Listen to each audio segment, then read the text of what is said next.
All right, Alexander, from the BBC, Montenegro election, opposition parties eye tiny majority. Let me read you a couple of paragraphs before you comment.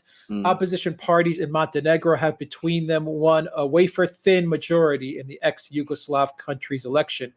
Official results suggest the pro-Western party of long-serving President Milo Djukanovic won most of the vote on Sunday, but fell one seat short of a majority. His Democratic Party of Socialists, the DPS, has been in power for over 30 years. With nearly all the votes counted, there is a possibility the opposition could form a technocratic government.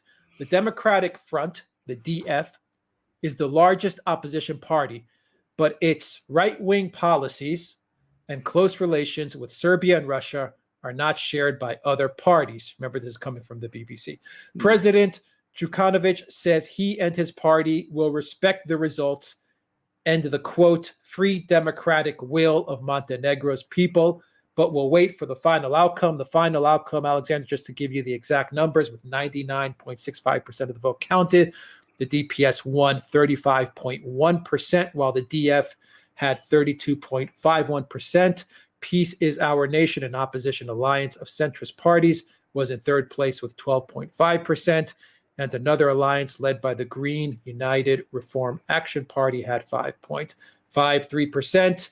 One final sentence from the BBC says divisions over the powerful Serbian Orthodox Church dominated the campaign. That is true, I believe. Alexander, what do you make of the elections in Montenegro? Right. Montenegro is this very, very small but strategically placed country in the Balkans. It used to be part of the former Republic of Yugoslavia, the Federal Republic of Yugoslavia. It has historically and traditionally been exceptionally close to Serbia. Many Montenegrins actually consider themselves to be Serbs, and some Montenegrins question whether they are in fact there is a difference in nationality between Montenegrins and Serbs. But anyway, regardless of that, they've always been two very, very friendly countries, two very friendly nations until recently. It's small, it's very mountainous, it is Orthodox. It is an Orthodox Christian country where this is taken very seriously. I mean, it's a religious country. And what has happened is that after Yugoslavia broke up, this party that you've been hearing about, the Party of the Democratic Socialists, it has been steadily moving Montenegro away from its close connection to Serbia. It has brought Montenegro, again, very much against the wishes of many of its people, into NATO. It has pursued very strong policies, hostile policies towards Yugoslavia first and then Serbia. And it has been trying to get Montenegro into the European Union. So it is one of these small micro-states, if you like, that the European Union and the United States and NATO have created around Serbia, which they've tried to use to keep Serbia contained.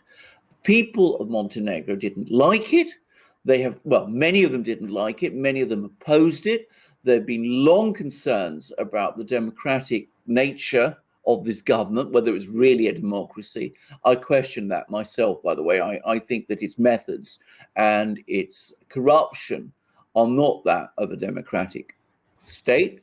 And what it has recently been trying to do is to separate Montenegro from the Orthodox Church to which most Montenegrins belong, which is the same Orthodox Church as the one in Serbia. Now, that was too much and went too far for many, many people. And it is not easy to vote against the government in a country like this. And they nonetheless went and did.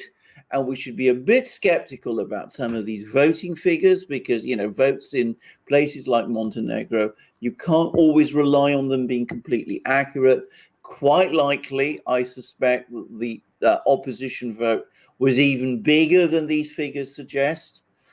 The fact is, there is also within the Orthodox world a widespread sense that the Western powers are at many levels hostile to orthodoxy. We've seen games being played against orthodoxy in Ukraine, and we've also seen them now with Serbia. So this has backfired incredibly. This party that has ruled Montenegro for so long has lost an election, and by the way, they have lost an election. I mean, this say, that we're going to wait until we get every last vote.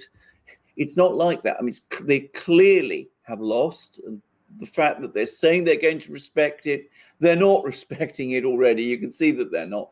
So they've lost the election. The president is still there. He still has the support of NATO. He still has the support of the European Union. This thing is not played out. It's not finished by any means, but we've been given an insight into what people in places like Montenegro really think and how they really feel. And we've said this many times in our programs, that those of us who know the Balkans, and we're both from that part of the world, know that there is a conflict in the Balkans which is brewing because Western policy simply disregards the feelings of the people there. And this election is a sign of that. Mm-hmm. Yeah, this was a massive defeat for Djukanovic. Yeah. I think it was a massive defeat for NATO as well. And possibly you could say a massive defeat for the EU. I mean, the people really have spoken. Let me read you at the end of the BBC article. They actually have an interesting analysis from Guy Delany, who's the BBC Balkans correspondent. Let me read you a couple paragraphs and you could finish out the video. Yeah. This result could still play out in a number of ways, but it certainly represents a blow for Montenegro's president, Milo Djukanovic. He was not standing for election himself, but he was still very much the face of his Democratic Party of Socialists during the campaign. And it was his decision to pick a fight with the Serbian Orthodox Church, which gifted his opponents the chance to declare that they really did have God on their side. The church's involvement may have encouraged the high turnout of more than 75%, and many voters appear to have listened to the bishop's advice to vote for opponents of a government which passed legislation making it possible for the state to claim church property. This has opened the door to the possibility of Montenegro's first ever transfer of power via the ballot box. There would be concerns about the pro-Russian Serbian nationalist elements among the parties opposing the DPS if they managed to form a governing coalition. But a change of government after almost 30 years would send the world a message about Montenegro. After all, the U.S. human rights organization Freedom House downgraded Montenegro from a democracy to a hybrid regime earlier this year. And if nothing else, the turnout and end result offer an eloquent riposte. So, Alexander, this real quick. They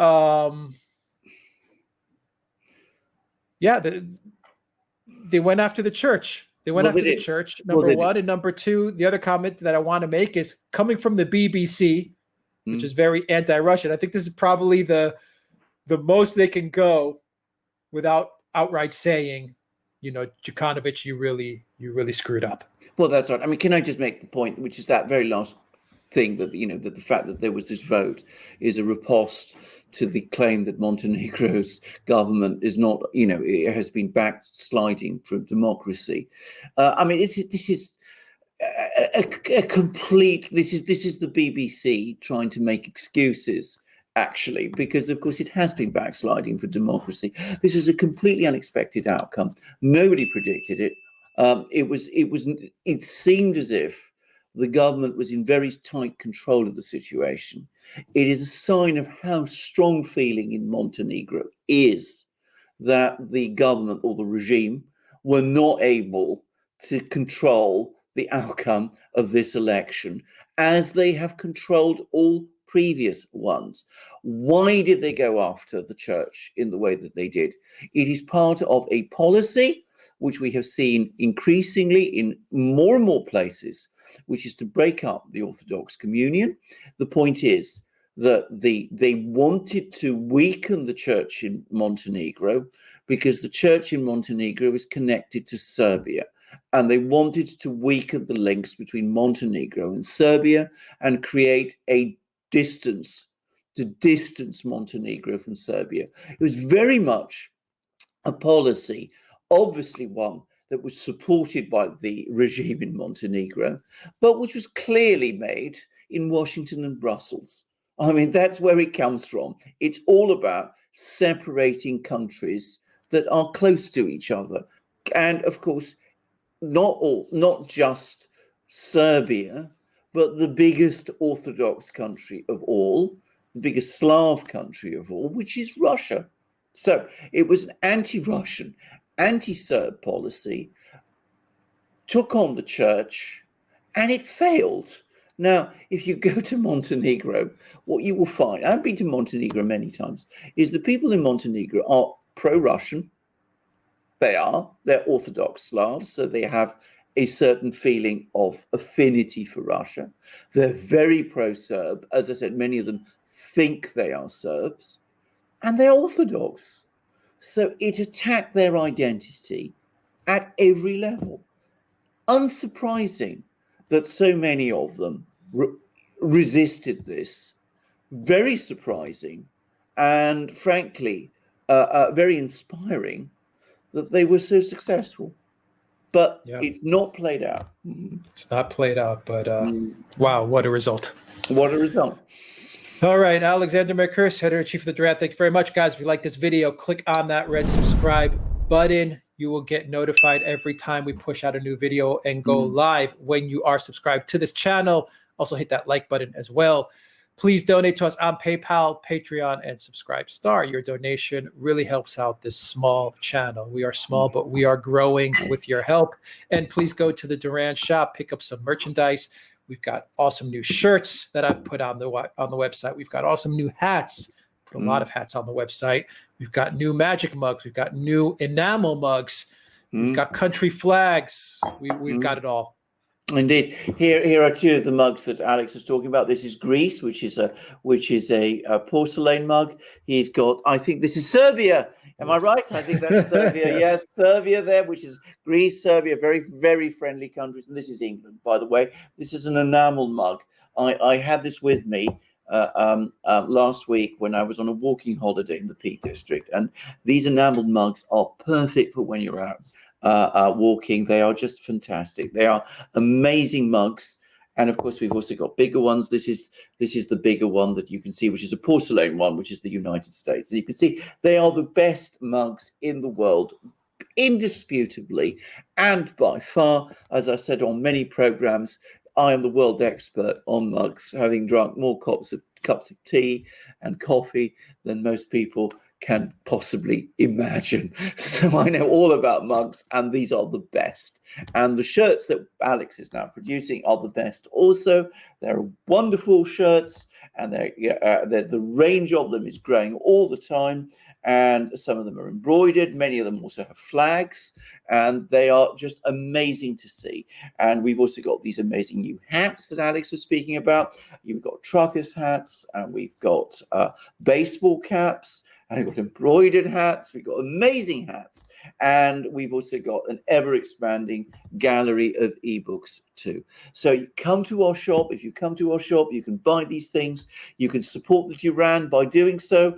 Give support to the small, struggling channel, which is nonetheless growing, as Alex said, all the time. But, we need your support to grow and to continue to give you the kind of analysis that we had and commentary that we do on our programs. And at the same time, you will be the great owner of these wonderful things. So come to the Duran, buy from our shop. Alex will just tell you how to do it. Just go to the duranshop.com. You'll find a link underneath this video in the description box. Alexander Mercurse, thank you very much. Until next time, everybody, take care.